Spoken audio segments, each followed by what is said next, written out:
அனைவருக்கும் வணக்கம். இந்த வீடியோவில் நம்ம என்ன பார்க்க போகிறோன்னா, நம்ம டெஸ்ட் 8 ஜிஎஸ்க்கு யூனிட் 4 கொடுத்துருந்தோம் இல்லைங்களாப்பா, நியூ சிலபஸ் அடிப்படையில். அதன் அடிப்படையில் தான் டெஸ்ட் 8ஓட ஆன்சர் எக்ஸ்ப்ளனேஷன் பார்க்க போகிறோம். இந்த டெஸ்ட் எழுதணும்னு விருப்பப்படுறவங்க டெலகிராம் சேனலில் சேர்ந்துக்கோங்க. வாரத்துக்கு 3 டெஸ்ட் வைக்கிறோம்ப்பா.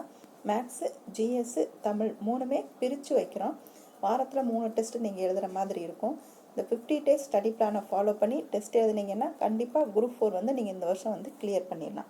இப்போ நம்ம இந்த டெஸ்ட் 8க்குரிய ஆன்சர் எக்ஸ்ப்ளனேஷன் பார்க்கலாம். வாங்க வீடியோக்குள்ளே போகலாம். ஃபஸ்ட்டு கொஸ்டின் பாருங்கள். ஜரவா அப்படிங்கிற பழங்குடியினர் வந்து எங்கே வாழ்கிறாங்க அப்படின்னு பார்த்தீங்கன்னா, அந்தமான் தீவில் தான் இந்த ஜரவா அப்படிங்கிற பழங்குடியினர்கள் வந்து வாழ்கிறாங்க. உலகின் முதல் சூரிய ஒளி மின்சார விமான நிலையம் எது அப்படின்னு கேட்டிங்கன்னா, கொச்சின் சர்வதேச விமான நிலையம் தான் உலகின் முதல் சூரிய ஒளி மின்சார விமான நிலையம். சரிங்களா? நெக்ஸ்ட் பாருங்க, எந்த 5ஆண்டு திட்டத்தில் பசுமை புரட்சி கொண்டு வரப்பட்டது அப்படின்னு கேட்குறாங்க. பசுமை புரட்சி வந்து 1971 தான்ப்பா கொண்டு வந்திருப்பாங்க. நீங்கள் அந்த வருஷத்தை கணக்கு பார்த்தீங்கன்னா 4வது 5ஆண்டு திட்டம் தான் 1969 71 வரைக்கும் வச்சுருப்பாங்க. சரிங்களா? நெக்ஸ்ட் கொஸ்டின் பாருங்க. பொறுத்துக, திட்ட ஆணையம் வந்து யார் பீரியடில் கொண்டு வந்திருப்பாங்கன்னா, ஜவஹர்லால் நேரு அவர்கள் தான் கொண்டு வந்திருப்பாங்க. நிதி ஆயோக் அப்படிங்கிறது நரேந்திர மோடி அவர்கள் திட்ட ஆணையம் அப்படிங்கிறத மாற்றி அதுக்கு பதிலாக நிதி ஆயோக் அப்படிங்கிறத 2015 ஜனவரி 1 கொண்டு வந்திருப்பாங்க. பசுமை புரட்சின்னு பார்த்தீங்கன்னா, பசுமை புரட்சியின் தந்தை அப்படின்னு சொல்கிறவங்க MS சுவாமிநாதன் அவர்கள் தான். வெண்மை புரட்சி அப்படின்னு பார்த்தீங்கன்னா வர்கீஸ் குரியன் அவர்கள் தான் இந்த வெண்மை புரட்சிக்கு வருவாங்க. அப்போ ஆன்சர்ன்னு பார்த்தீங்கன்னா 4123 தான் கரெக்டான ஆன்சர். நெக்ஸ்ட் பாருங்க, இந்திய விடுதலைக்கான போராட்டம் அப்படிங்கிற நூலின் ஆசிரியர் யார் அப்படின்னு பார்த்தீங்கன்னா, பிபின் சந்திரபால் அவர்கள் தான் இந்திய விடுதலைக்கான போராட்டம் அப்படிங்கிற நூலோட ஆசிரியர். இதே எனது போராட்டம் அப்படிங்கிறதுக்கு வேற வரும்பா, கவனமாக பார்த்துக்கோங்க. நெக்ஸ்ட் பாருங்க, அரசியலமைப்பில் மத்திய அரசு பல வரிகளை விதித்து வசூல் செய்து அதை மாநிலங்களோடு பகிர்ந்து அளிக்கிறது. இதில் எந்த அரசமைப்பு அதிகாரம் மாநிலங்களுக்கு வரியை பகிர்ந்தளிவதற்கு முடிவு செய்கிறது அப்படிங்கிறாங்க. அதாவது மத்திய அரசு வரி விதிக்கும்லப்பா, அந்த மத்திய அரசு விதிக்கிற வரி வந்து சில இது வந்து மத்திய அரசு வந்து விதித்து வந்து மாநிலங்களுக்கும் யூனியன் பிரதேசத்துக்கும் பிரித்து கொடுப்பாங்க. சில வரிகள் வந்து பிரித்து மாநிலங்களுக்கு பிரித்து கொடுப்பாங்க. சில வரிகள் மத்திய அரசை வசூலித்து பயன்படுத்துவாங்க. இந்த மாதிரி 3 அடிப்படையில் வந்து வரிகள் விதிப்பாங்க. இந்த அடிப்படையில் மாநிலங்களுக்கு அவங்க எவ்வளவு பகிர்ந்து கொடுக்கணும் அப்படிங்கிறத நிர்ணயிக்கிற அமைப்பு எது அப்படின்னு பார்த்தீங்கன்னா, நிதி ஆணையம் தான் அது வந்து நிர்ணயிக்கும். சரிங்களா? நெக்ஸ்ட் பாருங்க, பொறுத்துக, முதலாவது நிர்வாக சீர்திருத்த குழு யார் தலைமையில் அமைச்சிருக்கும் பார்த்தீங்கன்னா, மொராசிங் தேசாய் அவர்கள் தலைமையில் தான் முதலாவது சீர்திருத்த நிர்வாக குழு அமைச்சிருக்கும். அதுக்கப்புறம் வந்து அனுமந்தையா வந்து பொறுப்பேற்றிருப்பாங்க. 2வது நிர்வாக சீர்திருத்த குழு வீரப்ப மொய்லி அவர்கள் தலைமையில் அமைச்சிருப்பாங்க. அவங்களுக்கு அப்புறம் ராமச்சந்திரன் அவர்கள் வந்து பொறுப்பேற்றிருப்பாங்க. உறுப்பு வந்து 312 வந்து எதை குறிக்குது அப்படின்னு பார்த்தீங்கன்னா, அனைத்திந்திய பணிகள் வந்து அமைக்கிறதுக்கு வந்து மாநிலங்களவைக்கு உரிமை இருக்கு அப்படின்னு சொல்றது தான் இந்த 312வது உறுப்பு. உறுப்பு 249 என்ன சொல்லுதுன்னு பார்த்தீங்கன்னா, பொதுப்பட்டியலில் இருக்க அதிகாரத்தை வந்து மத்திய பட்டியலுக்கு மாற்றுறதுக்கான உரிமை வந்து மாநிலங்களவைக்கு இருக்கு அப்படிங்கிறது சொல்றது தான் இந்த உறுப்பு 249. அப்போ அதன்படி இது என்ன பொருத்தம்னு பார்த்தீங்கன்னா 2143 தான் கரெக்டான ஆன்சர். நெக்ஸ்ட் பாருங்க, பின்வருவனவற்றுள் எது கூட்டாட்சியின் பாதுகாப்பாளராக விளக்கப்படுகிறது அப்படின்னு பார்த்தீங்கன்னா, கூட்டாட்சியின் பாதுகாவலர் அப்படின்னு வந்தாலே அந்த இடத்துல நீதித்துறை தான் வரும். சரிங்களா? நெக்ஸ்ட் பாருங்க, எந்த ஆண்டு கூட்டாட்சி நீதிமன்றம் தொடங்கி வைக்கப்பட்டது அப்படிங்கிறாங்க. 1937 தான் கூட்டாட்சி நீதிமன்றம் அப்படின்னு சொல்லி தொடங்கியிருப்பாங்க. இதுதான் பின்னாள்களில் நமக்கு 1950 ஜனவரி 28 உச்ச நீதிமன்றம் அப்படின்னு சொல்லி நம்ம சுதந்திர இந்தியாவில் நடைமுறைக்கு கொண்டு வந்திருப்போம். நெக்ஸ்ட் பாருங்க, முதல் மாநில நிர்வாகத்தின் ஆட்சி பொறுப்பு யாரிடம் ஒப்படைக்கப்பட்டுள்ளது அப்படின்னு பார்த்தீங்கன்னா, நிர்வாகத்தின் ஆட்சி பொறுப்பு அப்படின்னு பார்த்தீங்கன்னா ஆளுநர் தான். உண்மையான தலைவர் அப்படிங்கும்போது தான் நமக்கு முதலமைச்சர் வருவாங்க. நெக்ஸ்ட் கொஸ்டின் பாருங்க, குடியரசு துணைத் தலைவர் மாநிலங்களவையில் அலுவல் வழி தலைவர் ஆகிறார் அப்படிங்கிற கூறு சட்ட உறுப்பு எது அப்படின்னு பார்த்தீங்கன்னா 64 தான்ப்பா. மாநிலங்களவையில் அலுவல் வழி தலைவர் அப்படின்றது 64. 63 வந்து துணை குடியரசுத் தலைவர் ஒருவர் இருப்பார் அப்படின்னு சொல்றது 63. 61 என்னன்னு பார்த்தீங்கன்னா குடியரசுத் தலைவரின் பதவி நீக்கம் பற்றி கூறுறதுதான் இந்த 61. சரிங்களா? நெக்ஸ்ட் பாருங்க, நாடாளுமன்றத்தின் அலுவல் மொழியாக இந்தியும் ஆங்கிலமும் இருக்கும் என கூறும் அரசியலமைப்பு சரத்து எதுன்னு பார்த்தீங்கன்னா 120 தான்ப்பா. அலுவல் மொழி வந்து இந்தியும் ஆங்கிலமும் இருக்கும் அப்படின்னு கூறும். இந்த 110 என்னன்னு பார்த்தீங்கன்னா நிதி பட்ஜெட் தாக்கல் தான் இந்த 110 சொல்லும். இந்த 101 என்னன்னு பார்த்தீங்கன்னா 101 சட்ட ஆர்டிகல் 101 என்ன சொல்லும் அப்படின்னு பார்த்தீங்கன்னா, ஒரு அமைச்சர் வந்து மக்களவை மாநிலங்களவை ரெண்டுலையுமே வந்து அவங்க அமைச்சராக இருக்க முடியாது அப்படிங்கிறத சொல்றதா இந்த 101. சரிங்களா? மாநிலங்களவை எப்போது உருவாக்கப்பட்டது அப்படின்னு பார்த்தீங்கன்னா ஏப்ரல் 3, 1952 தான் மாநிலங்களவை வந்து உருவாக்கியிருப்பாங்க. நெக்ஸ்ட் பாருங்க, நாடாளுமன்றம் பற்றிய கூற்றுக்களில் எது தவறானது அப்படின்னு கேட்குறாங்கப்பா. கொஸ்டினை தெளிவாக படிங்க. எது தவறானது அப்படின்னு கேட்குறாங்க. மாநிலங்களவை உறுப்பினர்கள் 250க்கும் மிகாமல் இருக்க வேண்டும் சொல்றாங்க, அது சரிதான். மக்களவை உறுப்பினர்கள் 552க்கு மிகாமல் இருக்கணும்னு சொல்றாங்க, அதுவும் சரிதான். நெக்ஸ்ட் என்ன சொல்றாங்கன்னு பாருங்க, ஒன்றிய ஆளுகைக்கு உட்பட்ட பகுதியிலிருந்து மக்களவைக்கு 25 உறுப்பினர்களுக்கு மிகாமல் தேர்ந்தெடுக்கணும் அப்படின்னு சொல்றாங்கப்பா. இங்க 25 உறுப்பினர்கள் வரமாட்டாங்க, 20 உறுப்பினர்கள் தான் வருவாங்க. அப்பனா இது ராங்கு. நெக்ஸ்ட் பாருங்க, மாநிலம் மற்றும் ஒன்றிய ஆளுகைக்கு உட்பட்ட பகுதிகளில் மாநிலங்களவைக்கு 238 பிரதிநிதிகளுக்கு மிகாமல் அப்படின்னு சொல்றாங்க, இதுவுமே கரெக்டு தான். அப்போ இதில் ராங்குன்னு பார்த்தீங்கன்னா தேர்ட் ஒன் தான் ராங். சரிங்களா? நெக்ஸ்ட் பாருங்க, அரசியலமைப்பு அந்தஸ்து தரப்பட்ட நிறுவனம் எது அப்படின்னு பார்த்தீங்கன்னா நிதி ஆணையம், நிதி ஆயோக், மத்திய அரசு பணியாளர் தேர்வாணையம், தேர்தல் ஆணையம். இதுக்கெல்லாம் பார்த்தீங்கன்னா நிதி ஆயோக் மட்டும்தான்ப்பா அரசியலமைப்பு அந்தஸ்து வந்து கொடுத்துருக்க மாட்டாங்க. நிதி ஆணையத்துக்கு பார்த்தீங்கன்னா ஆர்டிகல் 280 இருக்கும். மத்திய அரசு தேர்வாணையம்னு பார்த்தீங்கன்னா 324. தேர்தல் ஆணையம்னு பார்த்தீங்கன்னா 324. மத்திய அரசு பணியாளர்கள் தேர்வாணையம் பார்த்தீங்கன்னா 312. சரிங்களா? நெக்ஸ்ட் பாருங்க, முகப்புரையில் இடம்பெற்றுள்ள நாம் எனும் சொல் வந்து எதை குறிக்கிறது அப்படின்னு பார்த்தீங்கன்னா இந்திய மக்களை தான் குறிக்கும். நெக்ஸ்ட் தவறானதை தேர்ந்தெடு பாருங்க. அரசியலமைப்பு உறுப்பு 370 என்பது ஜம்மு காஷ்மீர் பகுதிக்கு சிறப்பு தன்னாட்சி தகுதி வழங்கியது அப்படின்னு சொல்றாங்க, அது சரிதான்ப்பா. அரசமைப்பு திருத்த சட்டம் முன்வரைவு நாடாளுமன்றத்தில் இரு அவைகளிலும் கொண்டு வரலாம் அப்படின்னு சொல்றாங்க, அதுவுமே சரிதான்.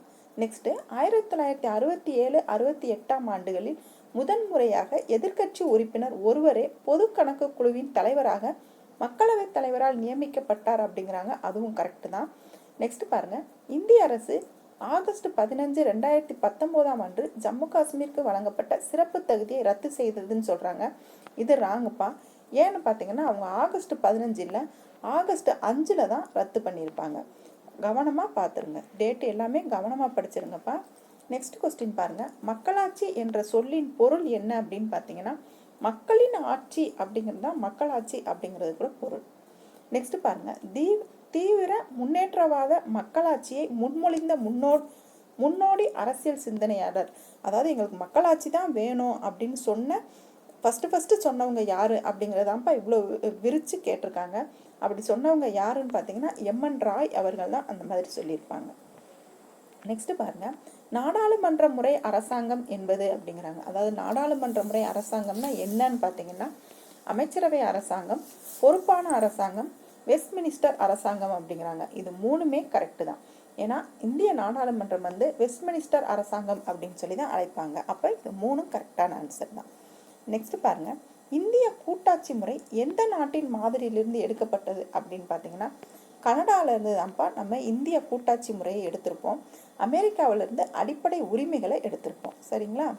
நெக்ஸ்ட் பாருங்க, மனிதவள மேம்பாட்டு குறியீட்டில் உள்ள 3 குறியீடுகள் வந்து எது அப்படின்னு கேட்டிருக்காங்க. வாழ்க்கை தரம், கல்வி, சராசரி ஆயுட்காலம், இது எல்லாமே HTIல வரும். இந்த சுற்றுச்சூழல் நிலை வந்து வராது. அப்போ 1, 2, 3 தான் நமக்கு இங்க கரெக்டான ஆன்சர். நெக்ஸ்ட் பாருங்க, எத்தனை இணைகள் சரியானது அப்படின்னு சொல்லி கேட்குறாங்க. இந்தியா சுதந்திரம் அடைந்த பின்னர் 1951 அக்டோபர் 25 முதல் பிப்ரவரி 21, 1952 வரை பொது தேர்தல் நடைபெற்றது அப்படிங்கிறாங்க. நம்ம சுதந்திர இந்தியாவில் ஃபர்ஸ்ட் பொது தேர்தல் வந்து 25 அக்டோபர்லேருந்து பிப்ரவரி 21 வரைக்கும் நடைபெற்றதுங்கிறது சரிதான். செகண்ட் பாருங்க, முதலாவது பொது தேர்தல் மொத்த இடங்கள் என்னன்னு பார்த்தீங்கன்னா 489 இடங்கள், அது சரிதான்.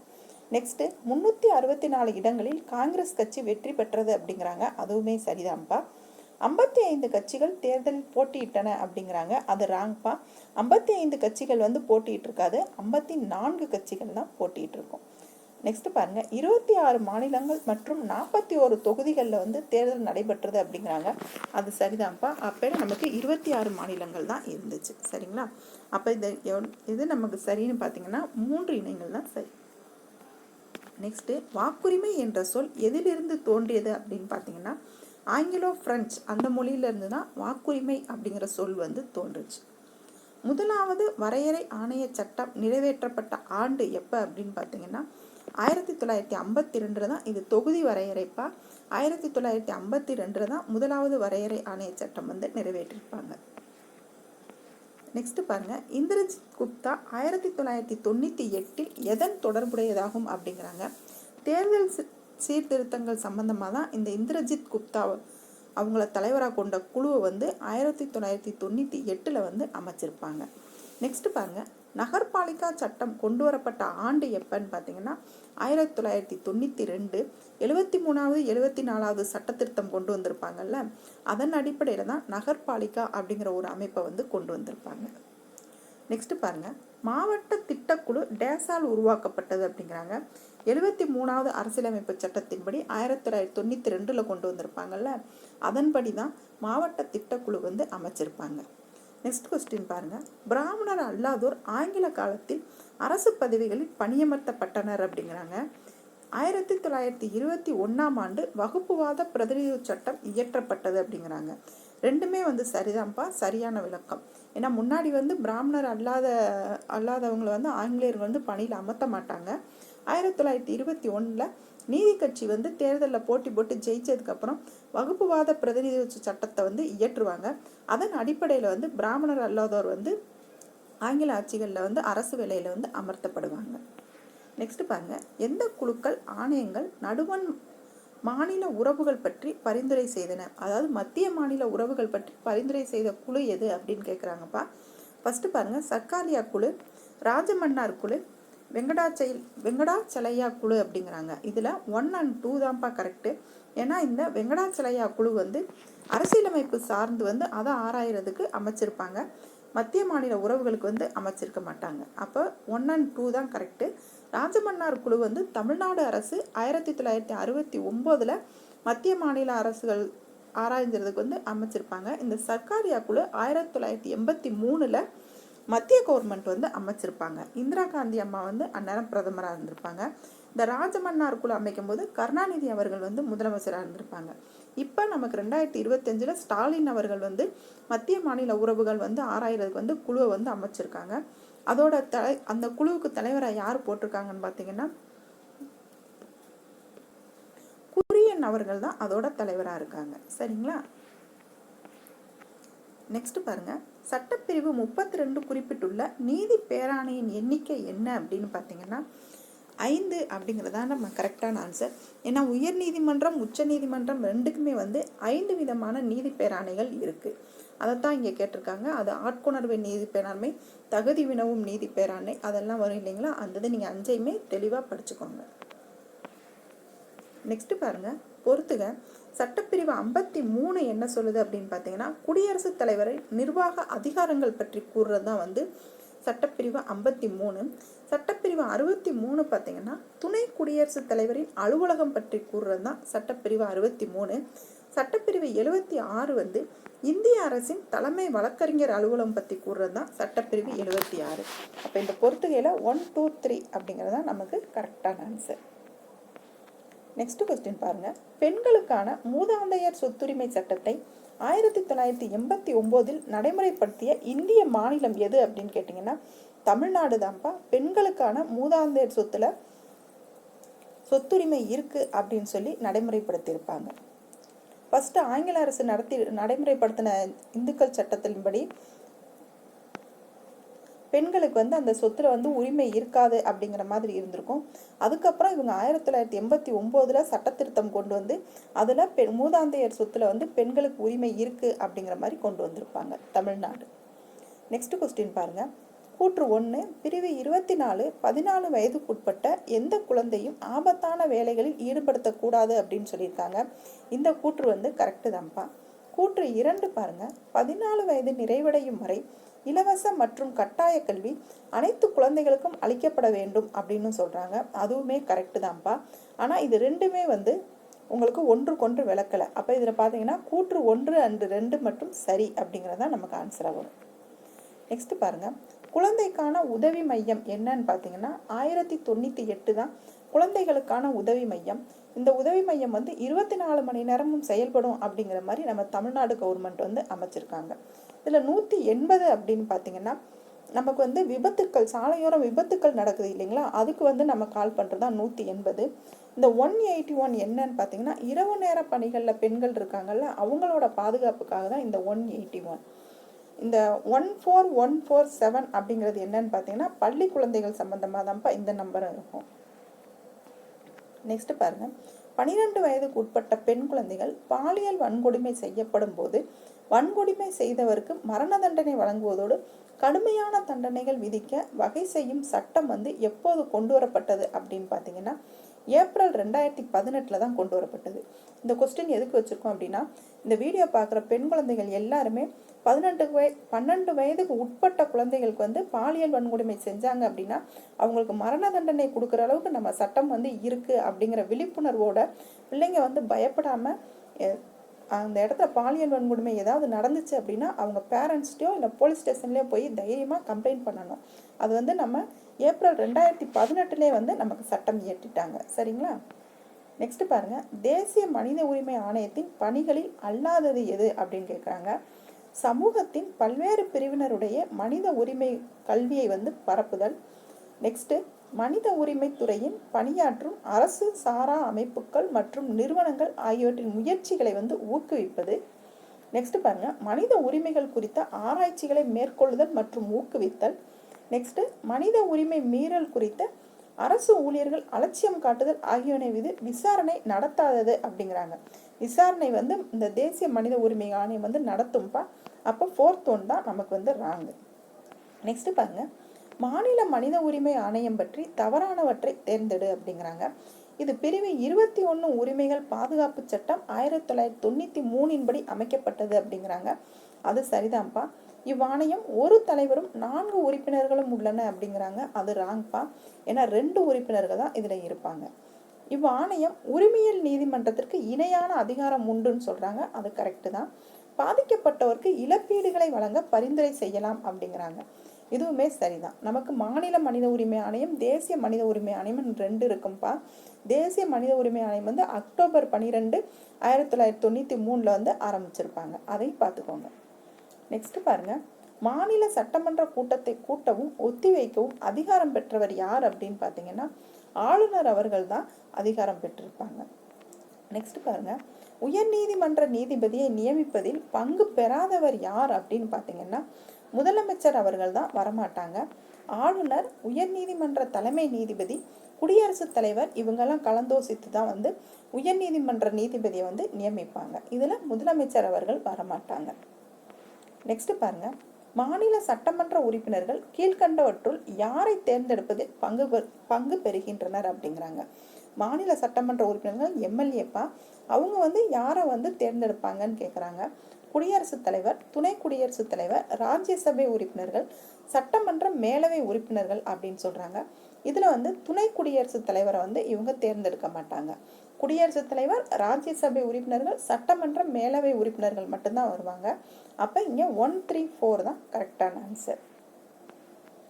நெக்ஸ்ட் பாருங்க, இந்திய அரசியலமைப்பின் முகவுரை வந்து ஒரே ஒரு தடவை தான் திருத்திருப்பாங்க. அது திருத்தப்பட்ட ஆண்டு எப்பன்னு பார்த்தீங்கன்னா 1976. அதுல சமதர்ம சமய சார்பின்மை அப்படிங்கிற வார்த்தையை வந்து மதச்சார்பற்ற அப்படிங்கிற 3 வார்த்தையை வந்து அந்த இதுல சேர்த்திருப்பாங்க. இந்திரா காந்தி அம்மா பீரியட்ல வந்து அதை சேர்த்திருப்பாங்க. நெக்ஸ்ட் பாருங்க, சமய சுதந்திர உரிமை எதனுடன் தொடர்புடையது அப்படின்னு பார்த்தீங்கன்னா அடிப்படை உரிமைகளோட தொடர்புடையதான் இந்த சமய சுதந்திர உரிமை. ஏன்னா நமக்கு 19ல இருந்து 22 வரைக்கும் என்ன சொல்லுதுன்னா நம்மளோட சுதந்திர உரிமை சொல்லுது. நெக்ஸ்ட் 27ல இருந்து 29 வரைக்கும் சமயம் சார்ந்த உரிமைகளை சொல்லும். நெக்ஸ்ட் பாருங்க, கூற்று ஒரு வெளிநாட்டவர் இந்தியாவில் தனது சமயத்தை பின்பற்றலாம் அப்படின்னு சொல்றாங்க. அது சரிதான்ப்பா. எந்த வெளிநாட்டவர் ஆனாலும் இந்தியாவுக்கு வந்தாங்கன்னா அவங்க என்ன சமயமோ அதை பின்பற்றலாம் அப்படிங்கிற சுதந்திரம் வந்து நம்ம நாடு அவங்களுக்கு கொடுக்குது. அத காரணம் பாருங்க, அரசியலமைப்பில் உறுதி அளிக்கப்பட்டுள்ள சமய சுதந்திரம் இந்தியர்களுக்கு மட்டுமல்லாமல் வெளிநாட்டவர்களுக்கும் உண்டு அப்படிங்கிறாங்க. அந்த சமய சுதந்திரம் வந்து வெளிநாட்டவர்களுக்கும் உண்டு அப்படிங்கிறது சரிதான். அப்ப இதுல கூற்று காரணம் இரண்டும் சரி, கூற்றை காரணம் சரியா விளக்குது அப்படிங்கிறது தான் இங்க கரெக்டான ஆன்சர். நெக்ஸ்ட் பாருங்க, மனித உரிமைகளின் நவீன சர்வதேச மகா சாசனம் என அழைக்கப்படுவது எது அப்படின்னு பாத்தீங்கன்னா UDHRC அப்படிங்கிறதா நம்ம கரெக்டான ஆன்சர். NHRC என்ன வரும்னு பார்த்தீங்கன்னா தேசிய மனித உரிமை ஆணையம். SHRCனா மாநில மனித உரிமை ஆணையம். இது உலகளாவிய மனித உரிமை ஆணையம். இதுதான் வந்து நமக்கு சரியான ஆன்சரா வரும். நெக்ஸ்ட் பாருங்க, தேசிய மனித உரிமை ஆணையத்தின் தலைவராக நியமிக்கப்படுபவர் யார் அப்படின்னு பார்த்தீங்கன்னா நமக்கு தேசிய அப்படின்னு வந்துட்டாலே மேக்சிமம் நமக்கு உச்ச நீதிமன்ற நீதிபதி தான்ப்பா வருவாங்க. அதை ஞாபகம் வச்சுக்கோங்க. ஓய்வு பெற்ற உச்ச நீதிமன்ற தலைமை நீதிபதி தான் இதுல வந்து வருவாங்க. நெக்ஸ்ட் பாருங்க, தேசிய மனித உரிமை ஆணையத்தின் தலைமையகம் எங்கு உள்ளது அப்படின்னு பார்த்தீங்கன்னா புதுடெல்லியில தான் தேசிய மனித உரிமை ஆணையத்தோட தலைமையகம் இருக்கு. நெக்ஸ்ட் பொறுத்துக பாருங்க, இந்திய திருமண சட்டம் எப்பன்னு பார்த்தீங்கன்னா 1955. இந்து வாரிசு சட்டம்னு பார்த்தீங்கன்னா 1956. வரதட்சணை தடை சட்டம்னா 1961. சிறார் நீதி சட்டம் பார்த்தீங்கன்னா 2000. அப்போ இதில் ஆன்சர் பார்த்தீங்கன்னா 2143 அப்படிங்கிறது தான் கரெக்டான ஆன்சர். நெக்ஸ்ட் பாருங்க, மாநில அரசின் 3 முக்கிய நிர்வாக பிரிவுகள் எது அப்படின்னு பார்த்தீங்கன்னா சட்டமன்றம், நீதித்துறை, நிர்வாகத்துறை அப்படிங்கிறது தான் 3 முக்கிய பிரிவுகள் வரும். ஏன்னா இங்க மேயர், ஆளுநர், சட்டமன்ற உறுப்பினர் அப்படிங்கிறது வராதுப்பா. ஊராட்சி, நகராட்சி, மாநகராட்சியும் வராது. கிராமம், நகரம், மாநிலம் அப்படிங்கிறது வராது. இவங்க நிர்வாகம் சார்ந்துதான் கேட்டிருக்காங்க. நிர்வாகம் அப்படிங்கும்போது சட்டமன்றம், நீதிமன்றம், நிர்வாகத்துறைங்கிறது தான் வரும். நெக்ஸ்ட் கொஸ்டின் பாருங்க, மாநில அரசு என்பது, அதாவது ஒரு மாநில அரசுன்னா அது எதை சார்ந்தது அப்படின்னு கேட்குறாங்க. மாநில அரசின் துறைகள் சட்டமன்றம் ரெண்டையுமே சார்ந்தது தான் மாநில அரசு அப்படின்னு சொல்றாங்க. இதோட நம்ம நேற்று வச்ச டெஸ்ட்ல யூனிட் 4ல பாலிட்டி சம்பந்தமா 50 கொஸ்டின் நமக்கு முடியுதுப்பா. நம்ம ஏற்கனவே நம்ம ஹிஸ்ட்ரி, அப்புறம் நம்ம தமிழ்ல வந்து யூனிட் 1, யூனிட் 2 அப்படிங்கிறத நம்ம முடிச்சிட்டோம். மேக்ஸ்லையும் உங்களுக்கு மேக்ஸ் கிளாஸும் போய்கிட்டு இருக்கு, அதுவுமே ஓரளவுக்கு பார்த்துருப்பீங்க. இப்போ நமக்கு இந்த ஜிஎஸ்ல வந்து நம்ம பாலிட்டியும் பார்த்துட்டோம். அடுத்து நம்ம எக்கனாமிக் கொண்டு போவோம்ப்பா. இந்த 50 டேஸ் ஸ்டடி பிளானை தொடர்ந்து ஃபாலோ பண்ணிக்கிட்டு வந்தீங்க அப்படின்னா உங்களுக்கு டிஎன்பிஎஸ்சி எக்ஸாம் எழுதும்போது ரொம்ப எளிமையாக இருக்கும். கொஸ்டின் பேப்பரை பார்த்து உங்களுக்கு எந்த டென்ஷனும் பயமும் வராமல் நீங்கள் ரிலாக்ஸாக எழுதுகிற அளவுக்கு நம்ம கொஸ்டின் அண்ட் ஆன்சரும் நம்ம கிளாஸஸும் இருக்கும். சரிங்களா? வீடியோ பிடிச்சவங்க சேனலை சப்ஸ்கிரைப் பண்ணிக்கோங்க. டெஸ்ட் எழுதணும்னு விருப்பப்படுறவங்க டெலகிராமில் ஜாயின் பண்ணிக்கோங்க. தேங்க்யூ.